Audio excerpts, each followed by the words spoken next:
Right నమస్తే.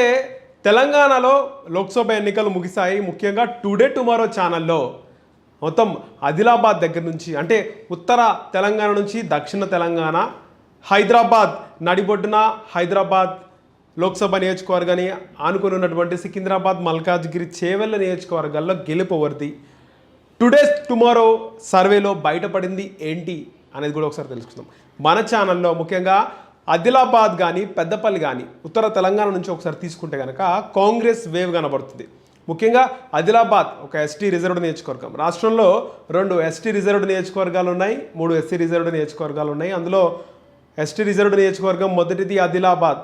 So ఆదిలాబాద్లో ఖచ్చితంగా అక్కడ కాంగ్రెస్ పార్టీ గెలిచే అవకాశం ఖచ్చితంగా కనిపిస్తుంది. ముందు కూడా మనం చెప్పుకున్నాము.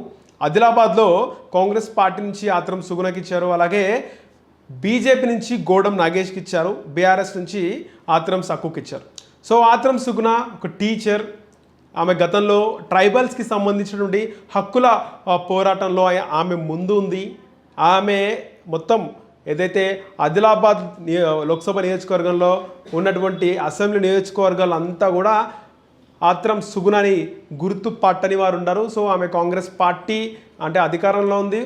అలాగే ఈ 6 గ్యారంటీలు అవన్నీ కూడా కలిసి వస్తాయి. చాలా వరకు నియోజకవర్గాల్లో అభ్యర్థులకు ఈ 6 గ్యారంటీలు కానీ ఇటు రేవంత్ రెడ్డి కానీ కాంగ్రెస్ పార్టీ కానీ కలిసి వచ్చే అవకాశం చాలా తక్కువగా ఉంది, 50% కూడా ఉంది. కానీ ఈ ఆదిలాబాద్ సెగ్మెంట్లో ఖచ్చితంగా కాంగ్రెస్ పార్టీ గెలిచే అవకాశం ఉంది. ఇది మనం ఎగ్జిట్ పోల్స్ కూడా కాదు, ఎందుకంటే ఇది మన తెలంగాణ ఆంధ్రప్రదేశ్లో 4వ దశలో ఎన్నికలు జరిగాయి. కానీ దేశవ్యాప్తంగా ఇంకా 3 దశల్లో ఎన్నికలు జరగాల్సి ఉంది. అవన్నీ జరిగిన తర్వాత జూన్ 2న మనకు ఎగ్జిట్ పోల్స్ అవి చెప్పుకుందాం దేశవ్యాప్తంగా. అయితే మొట్టమొదటిగా ఆదిలాబాద్లో కాంగ్రెస్ పార్టీ గెలిచే అవకాశం ఉందని చెప్తున్నాం. ఖచ్చితంగా ఆదిలాబాద్లో కాంగ్రెస్ పార్టీ గెలుస్తుంది. అలాగే పెద్దపల్లిలో కూడా కాంగ్రెస్ పార్టీ గెలిచే అవకాశం ఉంది.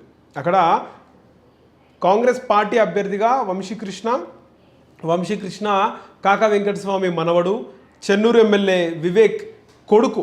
సో అక్కడ పెద్దపల్లి నియోజకవర్గంలో ఉన్నటువంటి అసెంబ్లీ నియోజకవర్గాల్లో ముఖ్యంగా చూసుకుంటే పెద్దపల్లి లోక్సభ కింద ఉన్నటువంటి అసెంబ్లీ నియోజకవర్గాల్లో 2 దగ్గరలా ఇక్కడ వంశీకృష్ణ ఫాదర్ వివేక్ ఉన్నారు. మరో దగ్గర బెల్లంపల్లిలో వంశీకృష్ణ పెద్దనాన్న అయినటువంటి వినోద్ ఎమ్మెల్యేగా ప్రాతినిధ్యం వహిస్తున్నారు. సో 2 నియోజకవర్గాలు వారి అండర్లో ఉన్నాయి. అలాగే మంత్రి శ్రీధర్ బాబు మంత్రి నుంచి ఆయన ఉన్నారు.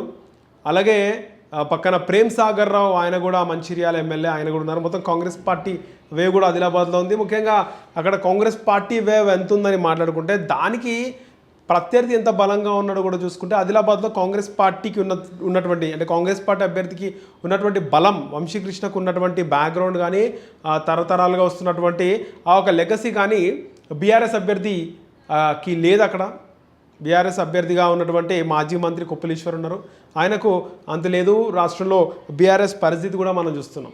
అలాగే బీజేపీ నుంచి ఉన్నటువంటి గోమస్త శ్రీనివాస్ ఆయన కూడా గతంలో ఏబీవీపీ కాంగ్రెస్ మళ్ళీ ఆయన బీజేపీ అభ్యర్థిగా పోటీ చేస్తున్నారు. సో ఆదిలాబాద్లో అక్కడ మళ్ళీ వంశీకృష్ణ గెలిచే అవకాశం ఖచ్చితంగా ఉంటుంది. వంశీకృష్ణ గెలవబోతున్నాడు. ఆదిలాబాద్ పెద్దపల్లి 2 కాంగ్రెస్ పార్టీ ఖాతాలో పడనున్నాయి. ఆ తర్వాత కరీంనగర్లో ఖచ్చితంగా ఎవరు అవునన్నా కాదన్నా బండి సంజయ్ గెలిచే అవకాశం ఉంటుంది. ఎందుకంటే వినోద్ కూడా స్ట్రాంగ్గా ఉన్నాడు. కాకపోతే ఆయన బీఆర్ఎస్ నుంచి పోటీ చేస్తున్నారు కనుక వినోద్ గెలిచే అవకాశం లేదు. ఖచ్చితంగా భారతీయ జనతా పార్టీ అభ్యర్థి బండి సంజయ్ అక్కడ గెలిచే అవకాశం ఉంటుంది. కరీంనగర్ తర్వాత జహీరాబాద్, నిజామాబాద్ ఉన్నాయి. ముఖ్యంగా నిజామాబాద్లో మళ్ళీ ధర్మపురి అరవింద్ గెలిచే అవకాశం ఉందన్నట్టు కూడా బయటికి సర్వేలు వస్తున్నాయి. వాస్తవానికి ధర్మపురి అరవింద్ గతసారి ఆయన కవిత పైన పోటీ చేశారు, ఎవరు కూడా ఎక్స్పెక్ట్ చేయలేదు నిజామాబాద్లో కవిత పైన బీజేపీ అభ్యర్థి ధర్మపురి అరవింద్ గెలుస్తాడని.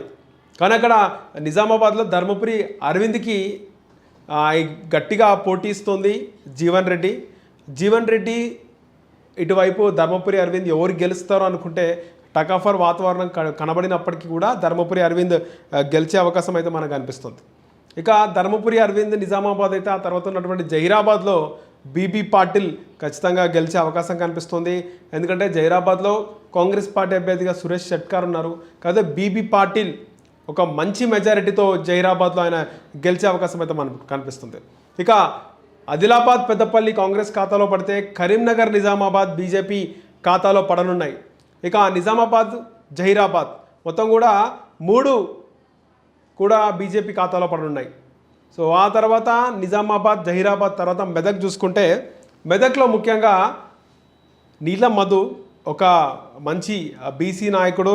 అతి కొద్ది కాలంలోనే ఒక హైప్ వచ్చింది రాష్ట్ర వ్యాప్తంగా నీలం మధుకి.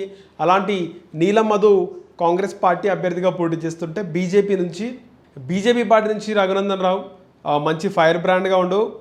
బీజేపీకి రఘునందన్ రావు మంచి మాటకారి, అడ్వకేట్, ఆలోచనాత్మకంగా మాట్లాడుతూ ఉంటాడు రఘునందన్ రావు.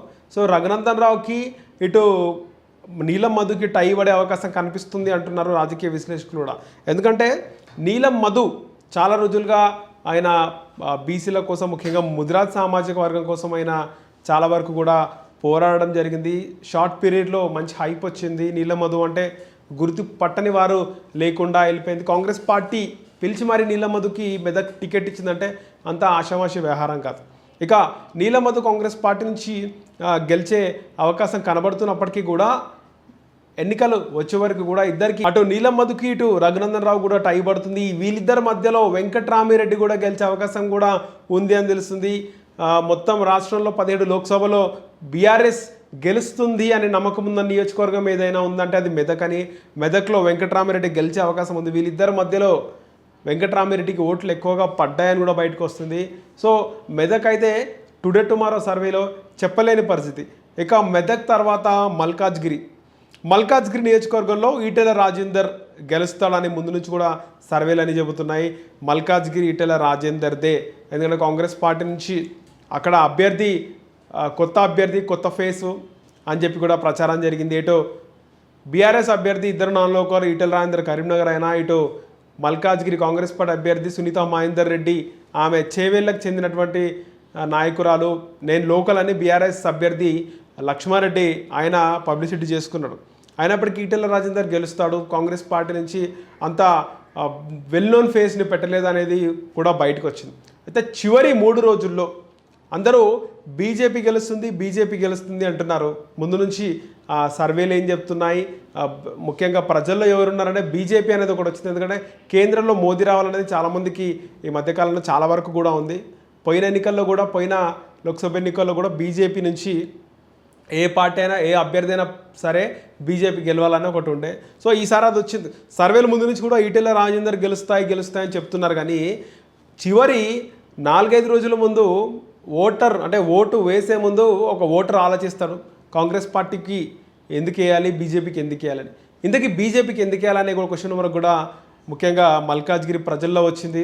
కాంగ్రెస్ పార్టీ అటు రాష్ట్రంలో ప్రభుత్వంలో ఉంది. రాష్ట్ర ప్రభుత్వం కాంగ్రెస్ది 6 గ్యారంటీలు ఉన్నాయి. ఇవన్నీ కూడా ఎవరు వదులుకోరు. ఎందుకంటే ఫ్రీ బస్ ఆల్రెడీ మహిళలు అందరూ కూడా ఫ్రీ బస్లో ప్రయాణిస్తున్నారు ముఖ్యంగా. అలాగే చాలామందికి 200 యూనిట్ల లోపే కరెంటు జీరో బిల్ రిసిప్ట్ కూడా వస్తుంది. ఇక 6 గ్యారంటీలు కూడా అమలయ్యే అవకాశం ఉంది. ఆల్రెడీ 2-3 అమలైనవి, ఇంకా వస్తాయి. కాంగ్రెస్ పార్టీ గ్యారంటీలు ముఖ్యంగా గరీబ్ వాళ్ళకి మంచిగా ఉందనే ఉద్దేశం కూడా ఉంది. అయితే చివరి 2 రోజుల్లో మల్కాజ్గిరిలో టుడే టుమారో చేసిన సర్వేలో మల్కాజ్గిరిలో కూడా ఓటర్ల మోడ్ కూడా చేంజ్ అయింది. వాళ్ళు క్రాస్ ఓటింగ్కి పాల్పడ్డారు, కాంగ్రెస్ పార్టీకి కూడా వేశారు అనేది తెలిసింది. అయినప్పటికీ చాలా సర్వేలు ఈటెల రాజేందరే గెలుస్తారంటారు. మల్కాజ్గిరి కాంగ్రెస్ పార్టీ అభ్యర్థిగా సునీత మహేందర్ రెడ్డి ఆమె ఆల్రెడీ ఉమ్మడి రంగారెడ్డి జిల్లాకు 2 సార్లు ఆమె జిల్లా పరిషత్ చైర్మన్గా చేసింది. ఇది 3వసారి ఉంది.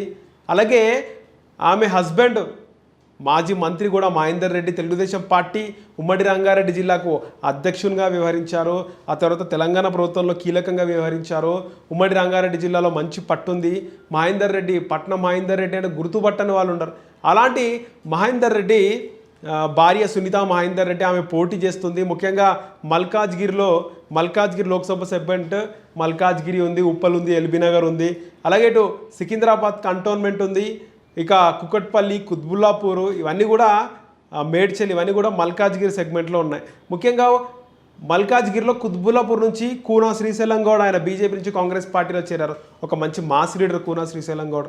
అలాగే మల్కాజ్గిరిలో మైనంపల్లి హనుమంతరావు ఉన్నాడు, ఆయన కూడా ఒక మంచి మాస్ లీడర్. ఇక సికింద్రాబాద్ కంటోన్మెంట్లో బీజేపీ అభ్యర్థిగా గతంలో పోటీ చేసినటువంటి శ్రీ గణేష్ ఆయన మళ్ళీ కాంగ్రెస్ పార్టీలో చేరారు. కాంగ్రెస్ పార్టీ అభ్యర్థిగా ఆయన పోటీ చేశారు. అటు ఆయన గెలుస్తున్నాడు, ఇటు మల్కాజ్గిరి ఎంపీగా ఆమె గెలవడానికి ఆయన కూడా చాలా కృషి చేశారు. మొత్తంగా ఇలాంటి మాస్ లీడర్లు కాంగ్రెస్ పార్టీలో చేరి కాంగ్రెస్ పార్టీ గెలుపు దిశగా వాళ్ళు ప్రయత్నించారు కూడా.